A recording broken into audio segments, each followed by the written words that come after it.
भारत में आपका फिर से एक बार स्वागत है। यूपी बुलेटिन में आज बात करेंगे बरेली की, जहां लोगों को मतदान के लिए जागरूक करेगा सिविल डिफेंस। आगे बात होगी एटा की, जहां सड़क पर काली मंदिर के सामने हाइलोजन लाइट का गिरा खंभा।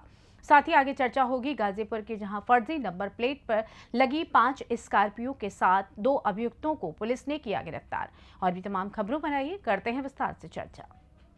लोकसभा चुनाव का आगाज हो चुका है। ऐसे में लोगों को मतदान के लिए जागरूक करना नागरिक सुरक्षा कोर का दायित्व है।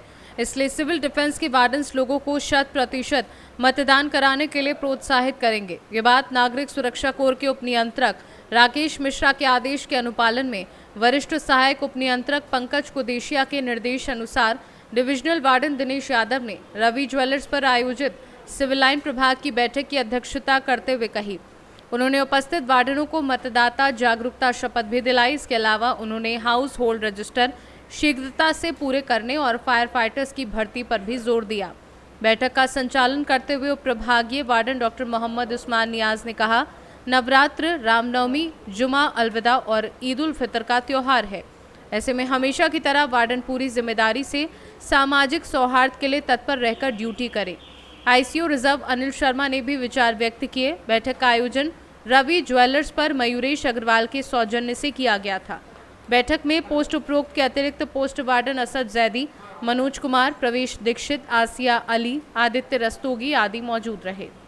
बरेली से सीनू संवाददाता बीएस चंदेल की रिपोर्ट। ठंडी सड़क पर काली मंदिर के ठीक सामने हैलोजन लाइट का खंभा गिरा, बड़ा हादसा टला, कोई हताहत नहीं। कई बार अखबार के माध्यम से बिजली विभाग को इन जर्जर खंभों की सूचनाएं दी जा चुकी हैं, पर विद्युत विभाग उदासीन रहता है। नगर में कई और ऐसे खंभे जर्जर हालत में लगे हैं जो कभी भी बड़ी दुर्घटना का सबक बन सकते हैं। ऐसे ही पुरानी सिटी बन हाथी गेट में आए दिन पुरानी लाइन पड़ी हुई है। नंगे तार हैं, लेकिन बिजली विभाग की ओर से आज तक तार का नवीनीकरण नहीं हुआ है। एटा से सीनू संवाददाता वैभव वाशने की रिपोर्ट।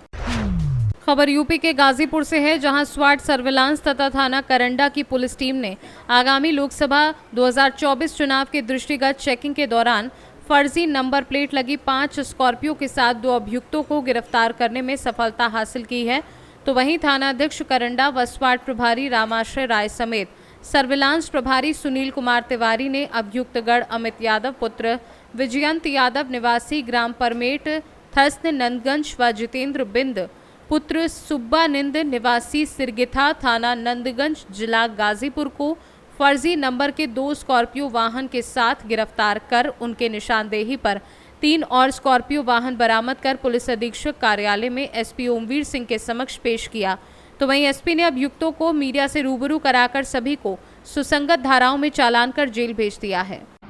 आगामी जो लोकसभा इलेक्शन है, क्योंकि इसमें काफ़ी मात्रा में प्रत्याशी गण प्रचार में वाहन लगाते हैं, तो इस तरह का इनपुट हमारी करंडा पुलिस और स्वाट सर्विलांस को था कि कुछ गाड़ियां जो गैर प्रांतों में जिनका रजिस्ट्रेशन पूरा हो चुका है, उन्हें सस्ते दामों पर ला के और उनके कूट रचित दस्तावेज तैयार कराकर और उन्हें यहाँ पे चलाया जाना था किराए पर। इस सूचना पे करंडा क्षेत्र में चाड़ीपुर तिराहे पर चेकिंग चल रही थी, तभी 2 गाड़ियां पकड़ी गई स्कॉर्पियो। जब चेक किया गया तो उसके जो उपलब्ध कागजात थे वो और जो गाड़ी का चेसिस और इंजन नंबर था, सब में भिन्नता थी। और सख्ती से पूछताछ की गई तो इस तरह की 5 स्कॉर्पियो गाड़ी बरामद हुई हैं, जो जिनका रजिस्ट्रेशन, जैसा आप सबको विदित है, 15 साल का रजिस्ट्रेशन होता है डीजल गाड़ियों का, वो सब समाप्त हो चुका था।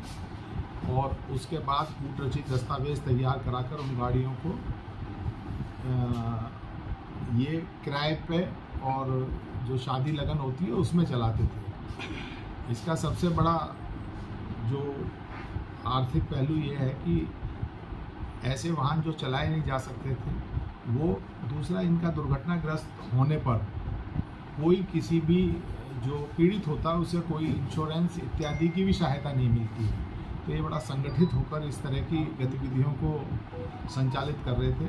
निश्चित रूप से इस गैंग के पकड़े जाने से, इन गाड़ियों की रिकवरी होने के बाद इस तरह की जो लोग मंसूबे पाले हुए थे गलत तरीके से गाड़ियों को ला के उनका रजिस्ट्रेशन कराकर उनका संचालन करें, उस पर रोकथाम लगेगी और इन सभी पे गंभीर धाराओं में अभियोग पंजीकृत किया जा रहा है। सभी गाड़ियों को सीज किया जा रहा है और निरंतर इस और जो हमारी जनपद की पुलिस है वो कार्य करती रहेगी। कितने लोगों को गिरफ्तार किया गया सर? 2 लोगों को गिरफ्तार किया गया। इसमें यही लोग महाराष्ट्र, गुजरात इत्यादि राज्यों से लाते थे, जिन गाड़ियों का रजिस्ट्रेशन ओवर हो चुका होता था और यहाँ पर उनका संचालन करा रहे थे। गाजीपुर से सी न्यूज संवाददाता रामू चौरसिया की रिपोर्ट। लोकसभा चुनाव को लेकर सभी दल अपनी पार्टी एवं सरकार द्वारा की गई उपलब्धियों को बताने में लगे हैं। आज एटा कासगंज लोकसभा क्षेत्र में क्षेत्रीय महामंत्री राकेश कुमार मिश्रा कासगंज पहुंचे, जहां उन्होंने भाजपा कार्यालय पर प्रेस कॉन्फ्रेंस की। उन्होंने यूपी सरकार एवं केंद्र सरकार द्वारा किए गए कार्यों को बताया तथा प्रधानमंत्री नरेंद्र मोदी एवं सीएम योगी की तारीफ की। प्रेस कॉन्फ्रेंस के दौरान उन्होंने कहा, हमारी सरकार ने हर गांव को सड़क से जोड़ा है। इस कासगंज लोकसभा का चुनाव प्रस्तावित है। सभी पत्रकार मित्रों के साथ इस लोकसभा क्षेत्र में पिछले 10 वर्षों में माननीय देश के यशस्वी प्रधानमंत्री नरेंद्र मोदी जी के नेतृत्व में हम लोगों ने जो काम खड़े किए हैं उनकी चर्चा आपके बीच में होनी। आयुष्मान कार्ड के माध्यम से, प्रधानमंत्री किसान सम्मान निधि योजना के माध्यम से, मुख्यमंत्री सामूहिक विवाह योजना के माध्यम से, जल जीवन मिशन में हर घर नल योजना के माध्यम से, किसानों के लिए फ्री बिजली के माध्यम से, गरीबों के लिए फ्री राशन के माध्यम से और स्थानीय शासन के ठीक करते हुए गांव तक लोकतंत्र पहुंचाने के लिए, शांति स्थापित करने के लिए कानून व्यवस्था के माध्यम से जो परिस्थिति पिछले 10 वर्षों में इस लोकसभा क्षेत्र में पैदा हुई है, इसको देखकर ये कहा जा सकता है कि जो पिछले 40-50 वर्षों से काम नहीं हो पा रहे थे देश में, लोगों में चैन नहीं कायम था, लोग सुखी नहीं थे, आज कासगंज लोकसभा क्षेत्र में अमन चैन भी कायम है, लोग खुश भी हैं। किसान अपना काम कर रहा है, व्यापारी अपना काम कर रहा है, सरकारी कर्मचारी अपना काम कर रहे हैं, मजदूर वर्ग अपना काम कर रहा है। मैं समझता हूँ इस बार यदि तीसरी बार देश के प्रधानमंत्री नरेंद्र मोदी जी भारत देश की जनता जैसा कि लगता है पूर्ण बहुमत से ही नहीं, हम लोग तो 400 पार की कल्पना करते हैं, भारतीय जनता पार्टी 370 सीटें जीतेगी ऐसी योजना बना रहे हैं। इसमें संभव होता है तो जो 10 वर्ष में दिखाई पड़ रहा है इसमें गुणात्मक परिवर्तन होगा। कासगंज लोकसभा क्षेत्र चूँकि यहाँ तीर्थ भी है, तो स्वामी तुलसीदास की जन्मस्थली है, सुपर क्षेत्र, तो उसको तीर्थ विकास परिषद बना करके गांव में जो एफपी समूह बनाए हैं किसानों को, उनके माध्यम से गांव में जो विधवा और विकलांग और वृद्ध, ये 3 प्रकार की जो हैं इनके। कासगंज से सी न्यूज संवाददाता मानपाल यादव की रिपोर्ट। खबर उत्तर प्रदेश के जनपद लखीमपुर खीरी के तहसील निघासन के ग्राम पंचायत धर्मापुर की है, जहां पर सरकार के मंसूबों पर स्वच्छ भारत अभियान पर पानी फिरता नजर आ रहा है। बता दें कि यहां पर 15वां वित्त आयोग योजना के अंतर्गत बाबा रामदास के स्थान पर सरकार द्वारा लाखों रुपए खर्च करके सार्वजनिक शौचालय का निर्माण आम जनता के लिए करवाया गया है, जो अभी पूर्ण रूप से संचालित नहीं हुआ है, जो अभी आधा अधूरा है। अगर ये पूर्ण रूप से बनकर तैयार हो जाए तो लोगों को समस्याओं का सामना नहीं करना पड़ेगा। लोग जब इसके नज़दीक जाते हैं और इसमें ताले लगे देखते हैं तो जो वीडियो में साफ साफ देखा जाता है तो मायूसी के साथ वहां से लौटना पड़ता है। और बता दें कि लगभग सभी जगह पर बने शौचालयों का यही हाल है, सभी जगह पर ताले ही लगे रहते हैं। अब सोचने वाली बात यह है कि अगर इसी तरीके से ताले लगे रहेंगे तो सरकार स्वच्छ भारत मिशन का सपना कैसे पूरा करेगी, या कहें कि यह सपना इसी तरीके से हवाई बनकर रह जाएगा। अब देखना ये होगा कि खबर चलने के बाद कितने हद तक सुधार होगा। लखीमपुर से सी न्यूज संवाददाता पुनीत की रिपोर्ट। बार एसोसिएशन मड़ावरा के अध्यक्ष सहित बार एसोसिएशन के सभी एडवोकेट ने तहसीलदार और नायब तहसीलदार मड़ावरा के खिलाफ भ्रष्टाचार के साथ अनियमितता के आरोप लगाए और वहीं न्यायालय के न्यायिक कार्यों से विरत रहने की चेतावनी दी।